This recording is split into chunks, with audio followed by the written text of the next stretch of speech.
মনোর ইফতার অনুষ্ঠান থেকে আমি কেকা ফিরদৌসী আপনাদের সবাইকে প্রীতি ও শুভেচ্ছা জানিয়ে আমাদের আজকের অনুষ্ঠান শুরু করছি। আশা করি আপনারা সবাই ভালো আছেন। আর এর মধ্যে আপনারা জেনে গেছেন যে আমাদের এই অনুষ্ঠান এবছর 27 বছরে পা দিয়েছে। অনেকগুলো বছর, কিন্তু 27 বছর আপনাদের ভালোবাসার জন্যেই আমরা এতগুলো বছর ধরে এই অনুষ্ঠান করতে পারছি। আর আপনারা সবসময় বলছেন যে আপনাদের প্রিয় মানুষ, ভালোবাসার মানুষরা আমাদের অনুষ্ঠানে আসে বলে আপনাদের আরও ভালো লাগে। আজকে আমাদের অনুষ্ঠানে আসলে আমাদের একজন প্রিয় মানুষ এসছেন, যার বয়স খুব বেশি না, কিন্তু এর মধ্যে সে মানে গান গেয়ে আমাদের একদম কাছের মানুষ হয়ে গিয়েছে। আজকে আমাদের অনুষ্ঠানে অতিথি হয়েছে ইমরান। ইমরানকে ডেকে নেই। ইমরান আসো। ইমরান, প্রথমে একটা খেলা খেলি, রান্না তো করবই। দেখো ইমরান, এটা কি বাংলাদেশের ম্যাপ দেখতে পাচ্ছ? এখন এখানে 3টা খাবারের নাম আছে, মানে ম্যাপের মধ্যে ওই জায়গাগুলো এই খাবারগুলো একটু মানে দেখিয়ে দিবে। দেখো তো কোন খাবার কোথায়। এটা কি? কালাই রুটি। কালাই রুটি কোথায় বলো তো? কালাই রুটি আমার মনে হচ্ছে এটা রাজশাহী। রাজশাহীর? তো ভালোই তো জানো বাংলাদেশের খাবার নিয়ে। আচ্ছা, তারপর আর কি আছে? 2টা পারলেই হবে। হ্যাঁ, তাহলে তো পেরে গেছি। ইলিশ পোলাও তো সবাই জানে, এটা বরিশালের। এটা কোথায়? বরিশালের। তাহলে লাগাও, ম্যাপও ভালোই পড়তে জানো না? আচ্ছা, তাহলে তোমার 2টাই হয়েছে। চলো আমরা এবার রান্নার সেটে যাই। চলো দেখি আজকে তোমার জন্য আমি কি বানাবো, তাই না? আমি খুবই এক্সাইটেড। হ্যাঁ ইমরান, আমাদের মানে রোজার সময় কিছু জিনিস থাকে যে আমরা বলতে গেলে 30 দিনই ওরা টেবিলে থাকে। বলো তো এরকম একটা জিনিসের নাম আগে। এর মধ্যে পেঁয়াজু, আলুর চপ, বেগুন, এগুলো তো সবসময় থাকে রেগুলার। আর কি থাকে? চিড়া। এই যে তুমি পেরে গেছো এবার। চিড়াটা তো সবার টেবিলে বা ঘরে থাকে রোজার সময়। আজকে আমরা চিড়ার পাকোড়া বানাবো। চিড়ার পাকোড়াতে দেখো কি কি লাগবে। তেল লাগবে, ডুবো তেলটা। চুলাটা একটু জ্বালিয়ে দিই না, তেলটা গরম হতে থাকবে, আমরা তো তখন রেডি করব। এখানে দেখো এই যে চিড়া, 1 কাপ চিড়া আমরা ভিজিয়ে রেখেছি, আমরা আধা কাপ ব্যবহার করব। আচ্ছা, ঠিক আছে। যেহেতু পাকোড়াতে কিছু সবজি দিতে হয়, আমরা এটার মধ্যে গাজর দিচ্ছি একটা, আর আলু কেটে রেখেছি, আলু দিচ্ছি। ঠিক আছে, 2 ধরনের সবজি। লবণ আমরা এখানে 4 চামচে 2 চামচ দিচ্ছি। তেলটাও গরম হচ্ছে আমাদের, গরম। পাকোড়া তার কি দেয় জানো তো তুমি কিছু? ধনে পাতা জানো তো? দেখি অনেক কিছু। ঝাল বেশি খাবে? ঝাল মোটামুটি। আচ্ছা, মোটামুটি ঝাল দিলাম। 3টা কাঁচামরিচ কুচি দিলাম। ঠিক আছে। আচ্ছা, তারপর একটু ভালো করে আবার মাখিয়ে নিচ্ছি। এখন বেসন দেবো। এখানে বেসন 1 কাপ আছে, আমরা অর্ধেক কাপ দিচ্ছি। ওইখানে পানি আছে, আমরা তো একটু পানি দাও, কারণ ডিমটা দিই তাহলে কিন্তু এত ক্রিস্পি হবে না। হ্যাঁ রাইট, এটা তো পানি দাও, অল্প দাও, অল্প পানি দাও একটু, ব্যাস, আর লাগবে না, পরে লাগলে দেবো আমরা। মানে এটা যদি আমরা ডিম দিয়ে দিই না, তাহলে পাকোড়াটা ওইরকম মচমচা হবে না।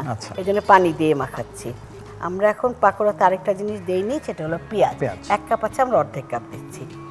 সামান্য ব্রেড ক্রাম্ব দেবো। ব্রেড ক্রাম্ব দিলে কি হবে জানো? এটা আরো বেশি মচমচা হবে। ঠিক আছে, আমরা পাকোড়াটা চাই যে যেন একদম মুচমুচে হয়, যাতে খেতে তোমার খুব ভালো লাগে। একটু আমার হাতে একটু তেল দেবে, এটা একটু মাখিয়ে রাখি, তারপরে ভাজবো। দাও।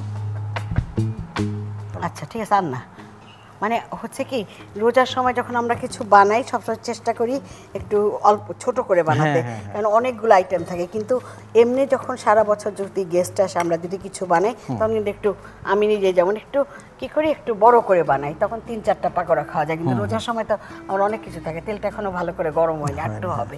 রোজার যেসব আইটেম খাও, কোন আইটেমটা সবচেয়ে ভালো লাগে? আমার রোজাতে সবচেয়ে বেশি খাই মুড়ি মাখানো। তারপরে একটু যদি আম্মা অনেক সময় সুন্দর করে খিচুড়ি রান্না করে। আচ্ছা, হ্যাঁ, বাট খিচুড়িটা অনেক বেশি একটু হালকা যেটা হয়, ঝরঝরা যেটা, আমি পাকোড়াগুলো দিচ্ছি। হ্যাঁ, সো ওইগুলি খেতে ভালোবাসি। আচ্ছা, তো তুমি বলছিলে রোজার মধ্যে আরেকটা খাবার তোমার খুব প্রিয়, সেটা কি খাবার? হালিম খেতে খুব ভালোবাসি। হালিম খেতে খুব ভালোবাসো। তো তুমি তো যেহেতু গায়ক, তোমার কাছে কি আমরা বলতে পারি যে হালিম দিয়ে একটা গান করে আমাদের শোনাবে? হালিম দিয়ে তো কোনো গান করা হয়নি আমার কখনো। তাই করো না, এখন মনে করে একটা কোনো গানের প্যারোডি বানাও বা কিছু করো তোমার মতো। মানে আমার গানের সাথে? হ্যাঁ, আচ্ছা, আমরা মনে হয় দর্শকদের খুব ভালো লাগবে। আমি জালটা একটু কমিয়ে দিই। হ্যাঁ, আচ্ছা, আমি একটু চিন্তা করি কোন গানটার সাথে করা যাবে। কোন গানটার সঙ্গে করবে? আমি তো একটা লিঙ্ক ধরিয়ে দিলাম, তাই না? হ্যাঁ হ্যাঁ, আচ্ছা, একটা গান আছে আমার।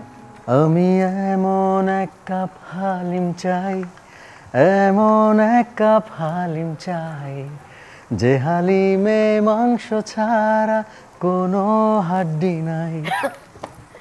তাই হালিমে তোমার হাড়টাও পছন্দ করে করে না? আমার ভালো লাগে না, আমি একদম সলিড মাংস পছন্দ করি। এই 2 লাইনই গেলে এবার আমাদের তোমার এত গাওয়া গান, আমাদের অনেক পছন্দের অনেক গান আছে, তা আমাদের পাবলিক ডিমান্ডের একটা গান করো। তুমি তুমি তুমি শুধু এই মনে রানাচে কানাচে, সত্যি বলো না কেউ কি প্রেমহীনা কখনো বাঁচে, বলতেছে মনে হয় বলতে তবু দেয় না হৃদয়, কতটা তোমায় ভালোবাসি। তোমার ছবির গান, কত গান আমরা শুনি। ইমরান এমনি বলো, এখন তো রোজা চলছে না, রোজার মধ্যে ঈদের প্রোগ্রামের জন্য বা কি গান ভিডিও মানে গান করছো বা কি করছো, ব্যস্ত আছো নিয়ে রোজার মধ্যে? সিনেমার গান নিয়ে। আর বলো যে মানে বউয়ের সাথে কি এমনি হেল্প করো রোজার সময়? হেল্প বলতে মানে কিচেনে তেমন হেল্প করা হয় না, বাজার করে যতটুকু করা হয়। ও আচ্ছা। আর আমি সব মানে আমাকে রান্না করে নিয়ে আসলে আমি ওটা খেতে বেশি ভালোবাসি। মানে খেয়ে বউকে হেল্প করো? খেয়ে অনেক খুব ভালো কাজ। আজকে এটা ধুয়ে আমাদের দর্শকদের দেখাও যে এটা আমি মাখালাম, এটা কি দিয়ে ধুবে আগে সেটা বলো। এটা তো অবশ্যই ভিম দিয়ে ধুতে হবে, ভিম লিকুইড দিয়ে। এটা ধুয়ে দেখাও না কেমন ধুতে পারো। এখন থেকেই রোজায় থেকে তুমি বউকে এইটাই হেল্প করবে, শুধু খেয়ে হেল্প করবা না, ঠিক আছে? অনেক থালা বাসন জমে যায় না রোজার সময়, ধুতে মানে একটা টেনশনে থাকি আমরা, না কি দিয়ে আমরা ঝকঝকে তকতকে করব। এক্স্যাক্টলি, যদি আমি খুব বাজে ভাবে ধুবো আমি জানি না, এভাবে ধুই কিনা, ধোয়াতেই কি পরিষ্কার ঝকঝকে। তুমি ধুতে ধুতে আমাদের পাকোড়াগুলো হয়ে যাবে। পাকোড়াগুলো একটু মচমচা না হলে আমি নামাচ্ছি না, বুঝছো? তোমাকে বলছি মচমচা পাকোড়া খাওয়াবো, একটু মুচমুচে হবে ভালো করে।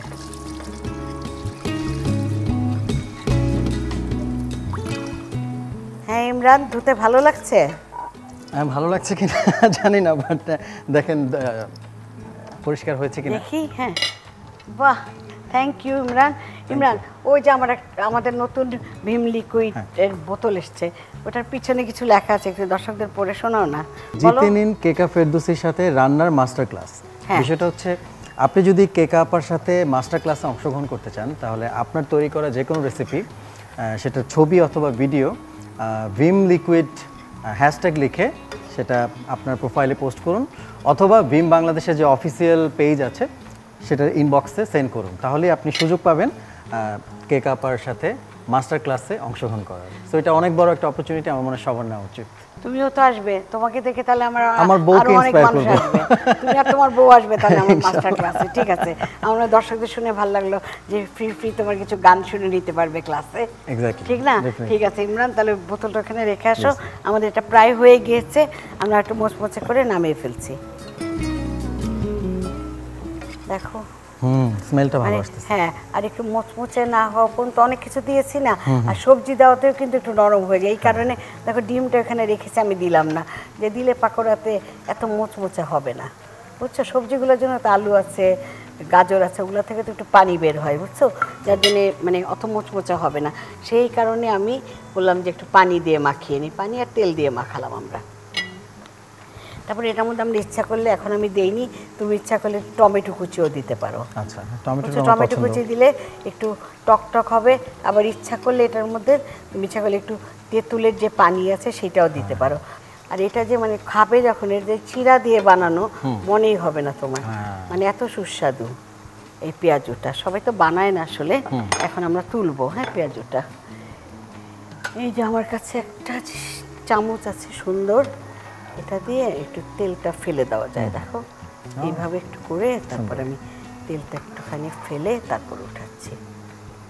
দেখো তেলটা পুরো ফেলে দিলাম, তারপরও কিচেন টিস্যুতে রাখছি যাতে আর কি ভালো করে তেলটা আরো একটু চলে যায়। তেলে ভাজা জিনিস আমাদের রোজায় ভালো লাগে, বলি খাবো না, সব সময় খাই সবাই, তাই না? বলি যে না এই বছর রোজায় ভাই কোনো তেলের জিনিস খাবো না, কিন্তু দেখা যায় সবার টেবিলেই তেলের অনেক জিনিস, কারণ এটা আমাদের একটা অভ্যাস, তাই না? যেমন হালিম খাবো তেমন তেলের জিনিস খাবো, শরবতও খাই, তাই না? ঠিক ঠিক, যার জন্যে ভাল লাগে। এই যে এবার চুলাটা বন্ধ করে দিয়ে আমি এখন এটা একটু সাজাবো তোমার জন্য, সাজিয়ে তারপর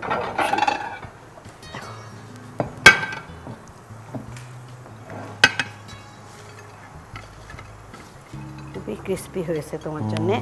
দেখো এখানে রাখলাম, মানে চিরা জিনিসটাও তো নরম, তাই জন্য তোমার সময় নিয়ে এটা ভাজতে হবে, তা না হলে কিন্তু ভাল লাগবে না। এই যে একটা সাদা একটা ফুল দিলাম এখানে। আর কি দেব, আমরা একটু সস দিয়ে খেতে পছন্দ করি, আর এটার উপরে যদি আমরা একটু গার্নিশ করি ধনেপাতা দিয়ে, তাতে করে কিন্তু ভাল লাগবে, কারণ এটার মানে কালারটা যেরকম, তাতে করে এই যে দেখো চিরার পেঁয়াজুটা, মানে পাকোড়া যেটা করেছি আমরা পেঁয়াজু না, দেখো কত ভাল লাগছে, ভাল লাগছে না এখন দেখতে? চলো এখানে রাখি ইমরান, ধরো রাখি, তারপর আমরা বসবো। চলো এখানে যে বসি, ছোট্ট করে যদি কিছু বলো। খুবই ভালো লাগছে আমার আজকের এত সুন্দর একটা আয়োজন। কেকা আপার সাথে আমি প্রথমবার এসেছি ভি মনোহর ইফতারে, এবং এত মজার একটা আইটেম, আমি খুবই এক্সাইটেড কখন আমি খাবো। তো সবাই একটাই আমার প্রত্যাশা থাকবে, সুস্থ থাকবেন, ভালো থাকবেন, যেহেতু রমজান মাস, খুবই পরিচ্ছন্নভাবে থাকার চেষ্টা করবেন, আর আমাদের জন্য দোয়া করবেন, এই তো। আচ্ছা ইমরান, তুমি যে কষ্ট করে আমাদের অনুষ্ঠানে এসছো, ধরো একটু তোমার জন্য ভিএম লিকুইডের পক্ষ থেকে একটা শুভেচ্ছা উপহার। থ্যাংক ইউ, তোমার জন্য। Thank you so much. আচ্ছা ইমরান, তোমার কাছ থেকে আমরা আজকে এখানেই বিদায় নেব, আবার দেখা হবে ইনশাআল্লাহ, অবশ্যই দেখা হবে আপু।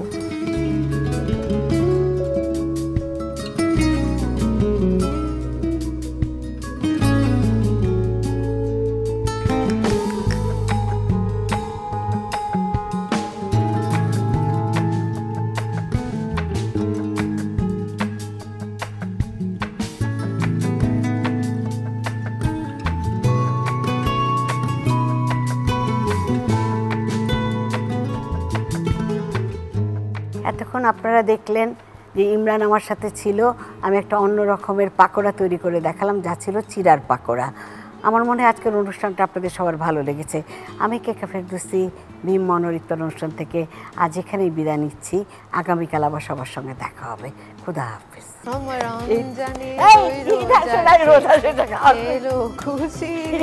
তাহলে লবণ দেশ না দে বাইরে সবাই খেতে পারবো না, রোজা না বেটা, তুই সব বলে দিচ্ছিস, তাহলে কি খেলবে ও? মানে তোমাদের কাটার স্টাইল আলাদা না, ইউনো। কি রে ভাই, একবার একজন হাত দেখাই দিকে, আরেকজন হাত দেখা ওইদিকে, কোন দিকে তাকাবো? আর এখন টেক্সাসে আসার সময় ভীম নিয়ে আসবা। এই একটা গরম শরবতের কি ভিডিও দিলেন, পুরো সোশ্যাল মিডিয়া গরম। বিরিয়ানি খেয়ে যাও ইনশাআল্লাহ। এক ঘষাতে ছোটবেলায় কত দেখতাম।